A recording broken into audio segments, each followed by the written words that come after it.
एक ही बात है भैया कि हम लोग को गोलियां मारना पड़ेगा। गोलियां मार दिए सर, कि जिंदा रहेंगे आवाज़ उठाएंगे, चाहे जब तक बोलिएगा तब तक आवाज़ उठाएंगे। महिला पत्रकारों को तो ऐसा पीटा गया, कैमरा छीन लिया गया। बहुत सारा पत्रकारों का देखे होंगे, कैमरा छीन लिया गया, फ़ोन छीन लिया गया। तो एक दो न्यूज़ चैनल में आप ये भी वीडियो देख रहे हो कि उनका कैमरा गिरा हुआ था, बाद में उन्होंने उठाया तो वो वीडियो भी चल रहा है।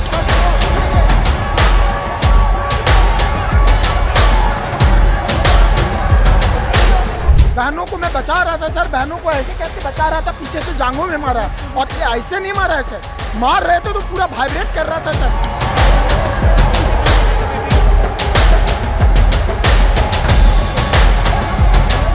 बता दीजिए उनको अपने चैनल के माध्यम से कि सब जयपाल सिंह मुंडा स्टेडियम में बैठे हुए हैं, आए और उनके प्रशासन गोली लेकर के और सबको भून दे।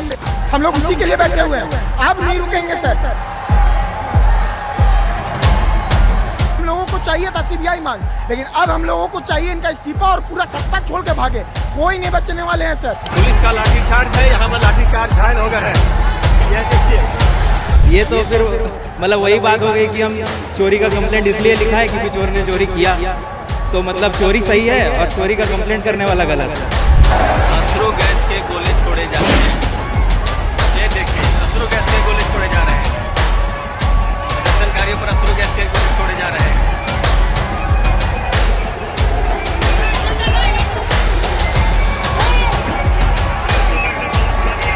प्रदर्शनकारियों पर अश्रु गैस के गोले छोड़े जा रहे हैं। नमस्कार, आप देख रहे हैं एज न्यूज़ और मैं हूं आपके साथ प्रमोद तिवारी। इस वक्त मैं रांची के जयपाल सिंह मुंडा स्टेडियम में मौजूद हूं, जहां लगातार 18 दिन से छात्र अपनी मांगों को लेकर हड़ताल पर बैठे। और कल रांची की सड़कों पर जो कुछ भी हुआ वो एक तरीके से दिल्ली के जंतर मंतर की पुनरावृत्ति था। जो दिल्ली की सड़कों पर हमें 20 जुलाई को देखने को मिला, वही मंजर या मैं कहूँ उससे भी बदतर मंजर कल रांची के सड़कों पर था। कल ना तो महिलाओं को छोड़ा गया, ना बच्चों को और ना ही पत्रकारों को। जो भी सामने आया उस पर लाठियां बरसी, और इस तरह की लाठियां बरसी कि जिसकी कोई कल्पना भी नहीं की जा सकती थी। शाम होते होते मुख्यमंत्री साहब का ट्वीट भी आया पुलिस को धन्यवाद देते हुए कि हम आपके पेशेंस, आपके संयम को धन्यवाद देते हैं, जिस तरीके से, जिस प्रोफेशनलिज्म के साथ आपने इस पूरे आंदोलन को टैकल किया है। उस ट्वीट के कुछ ही क्षण बाद रात के अंधेरे में पुलिस की बर्बरता के दृश्य भी सामने आए, जहाँ पुलिस रात के अंधेरे में लाठियां मानो ऐसे बरसा रही थी जैसे सामने छात्र नहीं दुश्मन खड़ा हो। कई छात्र घायल हैं। आज भी यहाँ पे मेरे साथ कई लोग ऐसे मौजूद हैं जो कल उस विधानसभा घेराव का हिस्सा थे, उस भीड़ का हिस्सा थे, उन छात्रों का हिस्सा थे जिन पर पुलिस ने बेधड़क लाठियाँ चलाई हैं। हम उनसे बातचीत कर जानने की कोशिश करेंगे कि आखिर कल के उस लाठीचार्ज के बाद आज छात्रों के मन में किस प्रकार का रोष है और आज यहाँ पे माहौल कैसा है। क्या छात्रों के मन में डर है या उनका रिजिलियंस जो है या उनका रिजोल्यूशन जो है वो और मजबूत हुआ है। क्या नाम है सर आपका? मेरा नाम निशान चौहान है भैया। कल क्या कुछ हुआ आप ज़रा हमारे दर्शकों को बताएंगे? बहुत तरह के विजुअल्स आ रहे हैं, लगातार लाठीचार्ज करना, जो बैरिकेड्स भी तमाम लोगों ने देखा। आप लोगों ने कल क्या देखा? हम लोगों ने भैया शुरुआत से थे और बहुत ही शांतिपूर्ण तरीके से विधानसभा तक गए। हम लोगों ने किसी पे पत्थर नहीं चलाया, किसी पे हाथ नहीं चलाया, कुछ नहीं किया। बैरिकेडिंग्स को उठा करके साइड ले गए, यहाँ तक कि ढकेल करके उनकी तरफ भी नहीं किया कि उन्हें भी चोट लग जाए। बहुत सारे मतलब 2-3 बार खदेड़ने का प्रयास हुआ, आंसू घोष के गोले बगल में फटे। 40-45 मिनट तक तो दिखना बंद हो गया, लेकिन फिर भी लास्ट तक हम लोग विधानसभा घेराव तक भी हम लोगों ने किसी पे भी पत्थर नहीं चलाया, लाठियाँ नहीं चलाई, कुछ नहीं किया। मतलब हम लोग ढकला ढकली तो जो हर प्रदर्शन में होता है वही शांतिपूर्ण है ना सर। हम आपको ढकेल सकते हैं, आप हमको ढकेल सकते हैं, हमने यही किया। लेकिन लास्ट में जब वहाँ पर हम लोग पहुँचे, मंजूनाथ भजंत्री सर आए, उन्होंने कहा कि आप लोग बैठिए, हम लोग बात करेंगे। उसके बाद विधानसभा की लाइटें बंद की गई, जिसके कारण आपको वीडियो अंधेरा में दिख रहा है। विधानसभा में कितनी लाइटें होती है, आप जाकर के आज रात में देखिएगा कि उसके आसपास कितना लाइट होता है। उस लाइट को बंद करने के बाद बर्बरतापूर्वक मारा गया, किसी को नहीं छोड़ा गया। ज़्यादातर लोगों को तो चोट इस कारण से भी लगा क्योंकि रोड बहुत ऊँचा था और खेत जो है वो बहुत नीचा है। लोग कूदे तो मिट्टी थी ना सर, हम लोग तो मिट्टी थी तो आधा पैर घुस गया सर, कूदे उसमें तो चोट लग गया। महिला पत्रकारों को तो ऐसा पीटा गया, कैमरा छीन लिया गया। बहुत सारा पत्रकारों का देखे होंगे, कैमरा छीन लिया गया, फ़ोन छीन लिया गया। एक दो न्यूज़ चैनल में आप ये भी वीडियो देख रहे हो कि उनका कैमरा गिरा हुआ था, बाद में उन्होंने उठाया तो वो वीडियो भी चल रहा है। बहुत ही मतलब ऐसे मार रहे थे ना कि जैसे कि मतलब अरे छात्र तो गाजर मूल्य काट दो। लेकिन एक ही बात है भैया कि हम लोग को गोलियां मारना पड़ेगा। गोलियां मार दिए सर, कि जिंदा रहेंगे आवाज़ उठाएंगे, चाहे जब तक बोलिएगा तब तक आवाज़ उठाएंगे, नहीं तो जो मांग हो पूरा कीजिए, ख़त्म कीजिए। वो तो कह रहे हैं कि हमने तो मांगों को मान लिया, हमने मांगों को पूरा कर लिया है। जो 98% मांग बोल रहे हैं कि 98% हमने मांग को रख लिया है, वो स्टूडेंट के हित में 5% है सर। हम लोगों को सीबीआई जांच चाहिए सर, या फिर आप टीडीपीएल द्वारा जितना वैकेंसी लिया गया रिक्रूटमेंट उसको रद्द कीजिए। आप कहाँ हमारी बातों को मान रहे हैं? आप सिर्फ पेपर पे चमका दे रहे हैं अपना चेहरा कि हम बात मान लिए, लेकिन स्टूडेंट का हित का बात आप कहाँ माने हैं? कल जितना ब्रूटल तरीके से हम लोगों को पीटा गया, मैं चिल्लाता रहा, मैं वॉलंटियर हूँ, बावजूद उसके इन लोगों ने मारता रहा सर। बहनों को मैं बचा रहा था सर, बहनों को ऐसे करके बचा रहा था, पीछे से जांघों में मारा है, और ये ऐसे नहीं मारा है सर, मार रहे थे तो पूरा वाइब्रेट कर रहा था सर, इस कदर से इन लोगों ने मारा है सर। दूसरी बात मैं इनको बताना चाहूँगा सर, आपके इस चैनल के माध्यम से, आप चाहे जितना भी कोशिश कर लो, आप जालियांवाला बाग क्यों ना आप यहाँ पे दोबारा करवा दो, बता दीजिए उनको अपने चैनल के माध्यम से कि सब जयपाल सिंह मुंडा स्टेडियम में बैठे हुए हैं, आए और उनके प्रशासन गोली लेकर के और सबको भून दे। हम लोग उसी के लिए बैठे हुए हैं, अब नहीं रुकेंगे सर। जिस तरह से इन लोगों ने दिखाया अपना दम ना, अब हम लोग नहीं रुकेंगे और हम लोग छोड़ेंगे भी नहीं। अभी तक हम लोगों को चाहिए था सीबीआई मांग, लेकिन अब हम लोगों को चाहिए इनका इस्तीफा और पूरा सत्ता छोड़ के भागे। कोई नहीं बचने वाले हैं सर। कहते हैं अति के बाद क्षति तय किया जाता है, और इस क्षति को जो क्षति दी है हम लोगों को, ये अति है इन लोगों का। तो आप समझ लीजिए, युवा का मतलब होता है वायु। जब आप उल्टा करेंगे वायु के तीव्र गति से आवाज उठेगा और इनको भागना पड़ेगा सत्ता छोड़ करके। जिस तरह से इन लोगों ने हम लोगों के साथ बर्बरता पूर्वक हमला किया है ना सर, भाग रहे थे लोग, बोल रहे थे कि सर वॉलंटियर है। मेरे कई भाई लोग का चप्पल जूता तक नहीं लेने दिया सर, बोल रहे थे सर मेरा जूता छूट गया, रोते रह गए, लेकिन ये लोग जूता नहीं लेने दिया और उसके बाद भी मारा उन लोगों को। आप कह रहे हैं आप वॉलंटियर हैं, आपके सिटी के जो एसपी हैं राणा साहब, वो कह रहे हैं कि असामाजिक तत्व आ गए थे, और असामाजिक तत्वों के लिए हमारे पास टी शर्ट पहने हुए थे सर, कितने लोगों को टी शर्ट दिया गया था, 50 से 100 लोग सिर्फ वॉलंटियर। आप देखिएगा शुरू में 3 लेयर का हम लोग सिक्योरिटी बना के चल रहे थे सर, कि उपद्रव ना हो जाए। हम लोग पिछले 17 दिनों से आंदोलन कर रहे हैं सर, एक दिन भी मामला ऐसा नहीं आया जिसमें बोल दे कोई कि हाँ ये लोग उपद्रव किए हैं। अब हम लोग जब रिस्क ले रहे थे सर, अब बताइए यही लोग जो है उपद्रव किए हैं छात्रों को, 30-30 किलोमीटर तक के दूर तक हम लोगों का भाई लोग का बस रोक दिया गया। भूखे प्यासे वो चल के आएंगे तो क्या उपद्रव नहीं मचाएंगे वो? बताइए। ये लोग पहले हम लोगों को हमला करते हैं, हम लोग को प्रताड़ित करते हैं, और अगर हम लोग थोड़ा सा क्रोध हो जाए, आक्रोश आ जाए, तो ये बोलेंगे क्या कि आप लोग उपद्रव मचा रहे हो। बावजूद उसके हम लोगों ने 3 लेयर का सिक्योरिटी बना के रखा था सर, ह्यूमन चैन, उसमें भी कि कोई भाई लोग, हम लोग खुद जो भाई लोग आगे आकर के ढकेल रहा था, हम लोग पीछे पकड़ के खींच रहे थे। कितने लोगों से हमने गाली सुना है सर कि हम स्टूडेंट हैं, आप मेरे साथ ऐसे क्यों कर रहे हो। बावजूद उसको उनको समझाया सर कि भाई देखो इस तरह से हम लोग प्रदर्शन नहीं करने आए हैं, हम लोगों का काम है शांतिपूर्ण ढंग से इसको प्रदर्शन को कंप्लीट करें। और ये आप जैसा देख रहे होंगे सर न्यूज में कि ये हम लोग प्रमाण कर चुके हैं ऑलरेडी कि हम लोग शांतिपूर्ण ढंग से प्रदर्शन किए। बताइए सर, शाम में 7 बजे वहाँ पे बैठे हुए, आधा से ज़्यादा हम लोग वॉलंटियर जा चुके थे, लास्ट बचे हुए वॉलंटियर सबको ले करके आने वाले थे सर। उतना देर में लाइट बंद करते हैं स्ट्रीट पे। आप बताइए विधानसभा के गेट पे जहाँ एक धूल नहीं दिखता वहाँ पत्थर दिखेगा सर, पत्थर दिखेगा वहाँ पे। कितना लांछन लगाने वाला काम कर रहे हैं शुरू दिन से। यहाँ तिरपाल पकड़ के रात भर भीगे हैं सर, हम लोग यहाँ पे रहे हैं, और शुरू दिन से इन लोग जो है प्रताड़ित करने का काम कर रहे हैं। लांछन लगाते हुए है कि बीजेपी फंडेड है, तो ये फंडेड है, वो फंडेड है, तरह तरह का लांछन लगाते हैं। बावजूद उसके ये इतना बड़ा प्रोटेस्ट बन गया, उसके बाद कोई ना कोई लांछन लगाते हुए हम लोगों पे इस तरह से बर्बरता वाला आक्रमण किया गया प्रशासन के द्वारा। बावजूद उसके सर हम लोग पुलिस प्रशासन जिंदाबाद का नारा लगा रहे थे, पुलिस प्रशासन जिंदाबाद, ताकि हम लोगों को कम से कम बचाव के लिए एक मिल जाए सपोर्ट, कि प्रशासन भी हम लोगों को समझे। राष्ट्रगान हो रहा था सर, हम लोग सब खड़ा होकर के राष्ट्रगान गाने लगे सर। संविधान की किताबें थे हाथ में सर। ये ऐसी सरकार है जिनको कुछ नहीं आता और कुछ भी ये लोग फॉलो नहीं करते हैं सर, न संविधान, न राष्ट्रगान, न राष्ट्रीय झंडा। ये सिर्फ और सिर्फ तानाशाही को फॉलो करते हैं। इनके गुरु जो है इतना भ्रष्ट है कि इन लोग जो है जैसे ही आदेश दिया चला दो। कौन है इनके गुरु? इनके गुरु जो है, अब मैं क्या ही बोलूं सर, हेमंत सोरेन जो बैठे हुए हैं, इनके इंस्पिरेशन जो है सारे करप्ट हैं। मैं आपको अब क्या ही बोलूँगा ऑन कैमरा। बात दूसरा हो जाएगा सर। लेकिन मैं आपके इस चैनल के माध्यम से बता देना चाहता हूँ, अति के बाद क्षति तय, चाहे वो कोई भी हो। ये जो आप सुन रहे हैं ना, ये छात्रों का फ्रस्ट्रेशन है, ये छात्रों के सब्र का बांध टूटना कहते हैं इसको। ये वो छात्र हैं जिन्होंने पिछले कई सालों में 21 ऐसे पेपर देख लिए हैं जिसमें या तो पेपर लीक हुए हैं, या गड़बड़ियाँ हुई हैं, या सीटें बेची गई हैं। और इतना सब कुछ सहने के बाद ये जब सड़कों पर अपनी मांग लेकर उतरे तो न्याय की जगह इन्हें मिली हैं लाठियाँ, इन्हें मिला है एक सुनियोजित तरीके से सिस्टम की मार झेली है इन लोगों ने, और इनको असामाजिक तत्व और तमाम चीज़ें कह दी गई। और हैरानी इस बात की होती है कि जब सड़कों पर छात्र पीटे जा रहे थे तो बेशर्मी की पराकाष्ठा जिसको कहते हैं उसको पार करते हुए यहाँ के मुख्यमंत्री ट्वीट करते हैं और धन्यवाद देते हैं पुलिस को प्रोफेशनलिज्म दिखाने के लिए।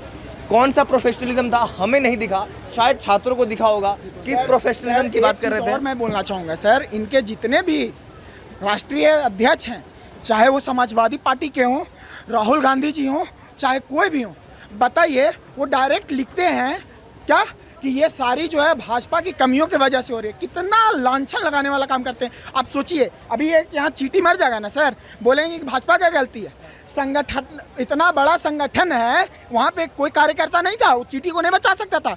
मतलब इनका कहने का मतलब ये है सर कि हम स्टूडेंट पूरा प्रोटेस्ट को लीड कर रहे हैं, सारे दुनिया जान चुकी है, बावजूद इनको पॉलिटिक्स सूझा हुआ है। ये लोग they always choose politics over the students के नाम पे पॉलिटिक्स करने के अलावा और कुछ नहीं जानते हैं। लेने का बात आता है ना, तो हम लोग भाजपा के शोषित गुंडे हो जाते हैं, असामाजिक तत्व हो जाते हैं, अराजकतावाद हो जाते हैं।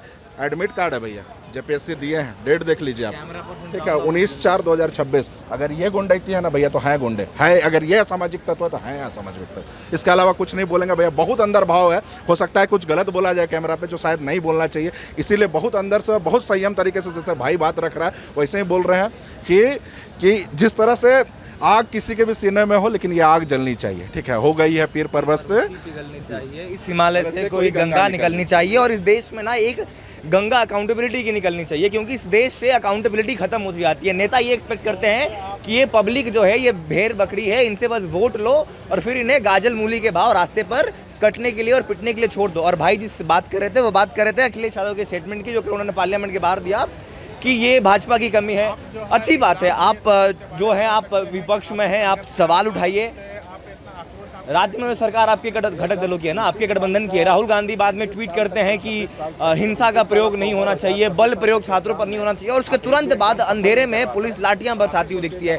भाई साहब, आप अपना एक्सपीरियंस क्या बताएंगे, कल क्या कुछ हुआ? सर, वहाँ पर जो हम लोग शांतिपूर्ण ढंग से बैठे थे, तो हम लोग जब बैठे थे तो लाइट ऑन था। जब डीसी सर आते हैं और वहाँ पर छात्र को बोला जाता है कि आप लोग बैठिए यहाँ पर शांतिपूर्ण ढंग से, उसके बाद पूरा गाड़ी में फोर्स आता है और बैठा हुआ छात्र को बोलता है कि भागो भागो आप, नहीं तो फिर लाठी चार्ज करेंगे। और उतना बोलते बोलते वहाँ पर पीटना शुरू कर देता है। हम लोग पैदल आ रहे थे तो नहीं भागो तुम लोग, और दौड़ा दौड़ा के पीटा है। प्रकाश पोद्दार सर थे, हम उनको देख रहे थे, बेचारा दौड़ नहीं पा रहे थे, उनको भी दौड़ा दौड़ा के मतलब ये कर रहा है। फिर वैसा जो शिक्षक थे, वॉलंटियर थे, किसी को नहीं पहचाना गया। लोकतंत्र का चौथा स्तंभ जो मीडिया है, वो लोग भी चिल्ला चिल्ला के बोल रहे हैं कि हम लोग मीडिया वाले हैं, उनको भी नहीं बख्शा गया। तो देखिए, हर अति का अंत होता है। आज हम लोग को रुलाया जा रहा है, कल उनका भी बाल बच्चा रोएगा तो उन लोग को कैसा लगेगा। हर चीज़ का मतलब एक लिमिट होता है। आप छात्र जब शांतिपूर्ण ढंग से बर्ता मतलब ये करके आ रहे थे घर, थोड़ा बहुत जो एक भी प्रतिनिधि नहीं गया, नैतिकता के आधार पर जाना चाहिए था। बाबू तुम लोग से हम संवाद करेंगे, तुम लोग अभी जाओ अपना अपना घर, तुम लोग का विधानसभा घेराव संपन्न हो गया है, तो तुम लोग अब घर जाओ या आंदोलन स्थल जाओ, अपना वहाँ करो। तो उसका बदले हम लोग को कोई बात तो नहीं करने आया, उल्टा हम लोग को लाठी से भगाया गया, जैसे कि हम लोग कोई आतंकवादी हैं। वहाँ विधानसभा में हम लोग बम फोड़ने गए हैं, तो इस तरह से नहीं होना चाहिए था। जो भी हुआ उसका हम लोग छात्र पूरा घोर निंदा करते हैं, और उसका जो खमियाजा है उसको सरकार को भुगतना पड़ेगा। और एक चीज़, जैसे अभय तिवारी कल फिर खुलासा किए हैं कि 12-12 लाख में हम पेपर बेचे थे, तो फिर CID उस जांच को क्यों उजागर अभी ने मतलब उस समय दबा दी, और हाईकोर्ट में जो साक्ष्य प्रस्तुत करना था उसको क्यों नहीं की। और ये बार बार सुदीप कुमार सोनू अपने आप को क्रेडिट देके मंत्री बनने का श्रेय प्राप्त कर रहे हैं। उस समय भी 60-40 आंदोलन चल रहा था, तो यही सुदीप सोनू आके मतलब छात्र के बीच आके समझौता किए थे, और समय भी अपना क्रेडिट लिए और अपना मंत्री बन गए। और बोलता है कि मेरा फैमिली में कोई नहीं है। बीजेपी वाला करता है 2000 मतलब पहला दूसरा JPSC में, तो उस JPSC में तो वित्त मंत्री जो अभी राधा कृष्ण किशोर हैं, उनके भाई राधा प्रेम किशोर भी हैं, तो उनका नाम क्यों नहीं लेते हैं। तो मतलब सब मिलजुल के छात्र को गाजर मूली के जैसा काट के खा जाए, बीजेपी भी खाए और जेएमएम कांग्रेस भी खाए, तो छात्र जाए तो कहाँ जाए? ये यही दुर्भाग्य है कि इस देश में अकाउंटेबिलिटी किसी को नहीं लेनी है, बस सत्ता में राज सबको करना है। अभी यहाँ पे कुछ छात्र थे मेरे साथ जो मुझे दिखा रहे थे कि जो आंसू गैस इस्तेमाल किया गया वो भी एक्सपायर्ड था। सेम वही जंतर मंतर दिल्ली वाला हाल, वहाँ भी एक्सपायर्ड थे कई टीयर गैस के गोले, यहाँ भी वही हाल है। मतलब दिल्ली से लेकर झारखंड तक लोकतंत्र और अकाउंटेबिलिटी दोनों शर्मसार हैं। और कुछ लोग जंतर मंतर से इसकी तुलना भी कर रहे हैं। मैं तुलना करने नहीं आया हूँ यहाँ पे। जंतर मंतर पर जब छात्र प्रदर्शन कर रहे थे तब मैं वहाँ भी था और मैं यहाँ भी मौजूद हूँ। लेकिन आपको ना एक मैं बेसिक अंतर बताता हूँ। ये छात्र जहाँ आंदोलन ख़त्म करने की बात कर रहे हैं ना, वहाँ से जंतर मंतर का आंदोलन शुरू हुआ था। जंतर मंतर का आंदोलन रेजिग्नेशन की मांग को लेकर था और ये तो किसी का इस्तीफा भी नहीं मांग रहे, ये सिर्फ ये मांग रहे हैं कि परीक्षा रद्द कर दी जाए और एक सीबीआई की जांच बिठा दी जाए। और याद करिए, नीट का पेपर रद्द कर दिया गया था, रीनीट हो चुका था, सीबीआई जांच चल रही थी, फिर भी अकाउंटेबिलिटी बनती है। तो जब अकाउंटेबिलिटी वहाँ मांगी जा सकती है तो यहाँ तो अकाउंटेबिलिटी की बहुत ज़रूरत है, क्योंकि आप पहले पेपर रद्द करने मानाकानी करते हैं, फिर कुछ चीज़ें मांग लेते हैं, सीबीआई जांच की बात नहीं मांगते हैं। आप छात्र हैं भाई साहब, क्या नाम है आपका? मेरा नाम शुभजीत है। आप भी तैयारी कर रहे हैं, आपने कोई पेपर दिया था? नहीं, मैं एसएससी सीजीएल का तैयारी कर रहा हूँ। मैं सेंट्रल लेवल पे तैयारी करता हूँ, बट एज अ स्टूडेंट मेरा यहाँ होना बहुत ज़रूरी है। कल आप थे प्रोटेस्ट में? जी, मैं भी था। क्या देखा आपने कल? मैं उतने दूर तक मैं नहीं जा पाया था, मैं सामने से ही था, तो मुझे पता था कि ऐसा कुछ होने वाला है, मुझे भी पता था ये चीज़। लेकिन जैसा मैं सुन रहा हूँ, जैसा देख रहा हूँ, ये पता चल रहा है कि बहुत ख़राब हुआ है। आपको क्या लगता है सरकार सीबीआई जांच से बच क्यों रही है? देखिए, कोई भी स्टेट ये नहीं चाहेगा, जैसा मतलब अभी ये प्रेजेंट गवर्नमेंट सीबीआई का यूज़ किया है प्रीवियस फ्यू ईयर्स में, कोई भी स्टेट अभी ये नहीं चाहेगा कि वहाँ पे सीबीआई का जांच हो, क्योंकि अगर सीबीआई का जांच हुआ तो अपोजिशन पूरा ताक में रहेगा इस चीज़ का कि किस तरह इसको घेरे। इतना पॉलिटिक्स तो हम भी समझते हैं, इसलिए उस चीज़ को अवॉइड किया जा रहा है। लेकिन हमको बस इतना, सर, अगर मतलब हेमंत सोरेन जी अगर मेरा बात सुन रहे हैं, हमको इतना पूछना है कि हम लोग तो आप ही का लोग हैं ना, आप ही को तो वोट दे के हम लोग चुने हैं, हम खुद मतलब हम भी अपना जो ये है वोट दिए हैं आपको, तो ऐसा क्यों कि आप में किस चीज़ का इतना ईगो है कि क्या है आप जाने, कि आके आप मिल नहीं सकते हैं, एक बार आप अकाउंटेबल नहीं हो सकते हैं इस चीज़ के लिए कि ऐसा आप प्रेस को ठीक आंसर दे रहे हैं कि सरकार काम कर रही है, काम क्या कर रही है, हमको ये बताइए। कल क्या हुआ आप ही सोच के देखिए। वो तो कह रहे हैं कि उन्हीं की वजह से आप लोग यहाँ पे प्रोटेस्ट कर पा रहे हैं, वरना प्रोटेस्ट भी नहीं कर पाते हैं आप लोग। वाह, ये तो फिर मतलब वही बात हो गई कि हम चोरी का कंप्लेंट इसलिए लिखा है क्योंकि चोर ने चोरी किया, तो मतलब चोरी सही है और चोरी का कंप्लेंट करने वाला गलत है। और चोर खुद को ये दिखा रहा है कि वाह, हम देखो, हम तुमको ये मौका दिए कि तुमको पुलिस स्टेशन जाने का मौका मिला। वाह, ये तो सर मतलब रिवर्स साइकोलॉजी है, बट ठीक है, क्या बोल सकते हैं। 21 पेपर में या तो पेपर लीक हो गई है, गड़बड़ी हो गई है, इरेगुलरिटीज़ आई हैं, सीटें बेच दी गई हैं, क्या लगता है क्यों नहीं रुक पा रहा है ये चीज़? देखिए, हम अगर एकदम रूट कॉज बताएं ना, तो रूट कॉज यही है कि नेता लोग तो कोई विदेश से आया नहीं है, जो भी निकला है हम लोग का समाज से ही निकला है, तो हम लोग का समाज में ही ये चीज़ सीखा है, वो लोग भी बचपन में ये चीज़ दिखा है। तो यही है कि हम लोग का सोसाइटी को चेंज होने का बहुत ज़रूरत है। लेकिन अभी सबसे पहले चेंज तभी आएगा जब यहाँ से शुरुआत होगा कि हाँ करना है, मतलब चेंज करना है। अकाउंटेबल तो खैर होना ही चाहिए, खुद का मतलब अंदर भी एक बार झाँक के देखना चाहिए कि कितना लोग के साथ हम क्या कर रहे हैं। हो सकता है मतलब पर्सनल बेनिफिट्स है, पैसा है, जो भी है उस पर बात नहीं करेंगे, लेकिन जो लोग आपको वोट दे के चुना है उन लोग का सेवा के लिए भी कभी कुछ करना चाहिए आपको। चलिए, बहुत शुक्रिया हमसे बात करने। एक चीज़ और हमको सॉरी बोलना है कि देखिए, मैया सम्मान योजना हो गया या फिर पेंशन हो गया, पैसा देना बहुत आसान है। आज का दुनिया में पैसा का कमी नहीं है, पैसा देना बहुत आसान है। आप साथ दीजिए, आप खड़े होइए साथ में, वो सबसे ज़्यादा इम्पोर्टेंट। इससे ना मेरे को एक और सवाल याद आ गया और मुझे लगता है कि पूछना बहुत ज़रूरी है। क्या आपको लगता है कि, और ये सिर्फ जेएमएम की सरकार नहीं, प्रत्येक राज्यों में सरकारें जो हैं, चुनाव आने वाले रहते हैं, उसके 6 महीने 7 महीने 8 महीने पहले एक कोई माई बहन योजना, कोई मातृवंदन योजना, कोई लाडली बहना योजना, कोई लाड़की बहन योजना, ये शुरू करके महिलाओं को पैसे देके, वृद्धा पेंशन का पैसा देके, ये एक तरीका खोज लिया है चुनाव जीतने का।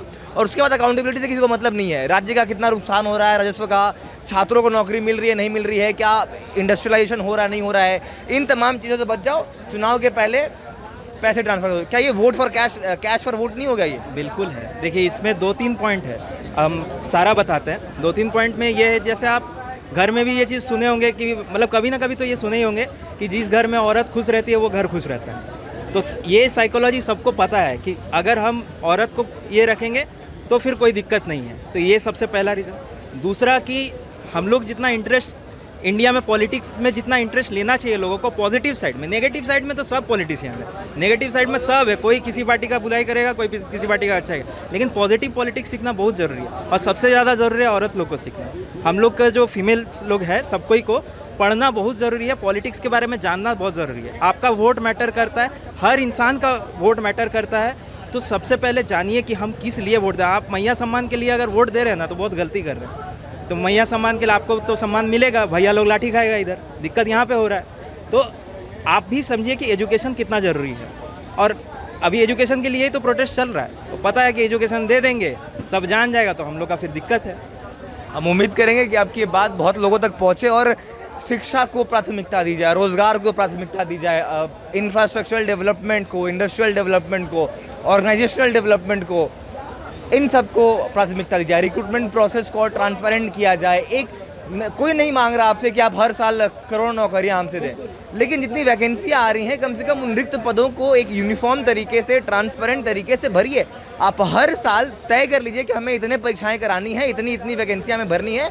छात्र भी उस हिसाब से अपनी तैयारी करेंगे और छात्र भी, और सबको पता है जो छात्र यहाँ पर तैयारी करने आए सबको पता है कि सबको नौकरी नहीं मिलेगी, लेकिन उनको एक मौका तो दीजिए, एक फेयर चांस तो दीजिए। एक उनके साथ बस आप इतना न्याय करिए कि उनके साथ आप अन्याय मत करिए। अब जैसे मान लीजिए हम JTGL CCE का पेपर भरे थे, ठीक है, 2023 में फॉर्म भराया। 2023 में फॉर्म भरने के बाद इंसान क्या उम्मीद करेगा? 4 महीना 5 महीना, इससे ज़्यादा तो नहीं। 2023 में बाद 2024 हुआ, 2025 का एंड में बोला गया कि एग्ज़ाम होगा। जिस दिन एग्ज़ाम था उसके पहले दिन रात को ऐसा हुआ कि नहीं, एग्ज़ाम कैंसिल, स्थगित, अनिश्चित काल तक स्थगित किया जाता है। और वो अनिश्चित काल मतलब कब आएगा किसी को नहीं पता। फिर अचानक से एक दिन हुआ कि एग्ज़ाम हो गया, तब हम यहाँ थे नहीं। अब एक एग्ज़ाम के लिए हम कितना देर बैठे रहेंगे, आप खुद सोचिए। और भी ज़िंदगी में काम है ना। इस तरीके से सिस्टम जो है छात्रों के भविष्य के साथ खेलता है और उन्हें अंधेरे में रहने पर मजबूर करता है। एक चीज़ बस लास्ट हम ये बोलना चाहेंगे सारे लोगों को, अगर आप लोग देख रहे हैं तो एक चीज़ समझिए, नेता लोग को अपना भगवान मत बनाइए, प्लीज़, रिक्वेस्ट है, वरना हम लोग सबको ही भुगतेंगे। अभी अगर यहाँ कोई नेता आ जाएगा ना, सब यहाँ जितना भीड़ है सब आपको छोड़ के वहाँ दौड़ेगा। इतना वैल्यू नहीं देना है, किसी को नहीं देना है। हम लोग उनको बैठाए हैं किस लिए? कि हम लोग के लिए वो लोग हैं। हम लोग उन लोग के लिए नहीं है कि हाँ थोड़ा पैसा दिया हम लोग को फेम मिल जाएगा, नेताजी के साथ फ़ोटो खिंचा लेंगे। ये मेंटेलिटी को प्लीज़ बदलिए। आज नहीं होगा लेकिन समय लगेगा, पर प्लीज़ कीजिए इस चीज़ को। आने वाला पीढ़ी कम से कम इस चीज़ से सीखे कि हम लोग को नेता को ऐसा वैल्यू नहीं देना है। बहुत सही बात की इन्होंने कि हमारे लिए नेता होने चाहिए, नेताओं के लिए हम नहीं होने चाहिए। नेताओं को हमारे हक के लिए लड़ना चाहिए, हमें नेताओं के लिए नहीं लड़ना है। और इस बात को गांठ बांधकर अपने पास रखना है, क्योंकि at the end of the day it's their accountability, और ये अकाउंटेबिलिटी उनको लेनी पड़ेगी।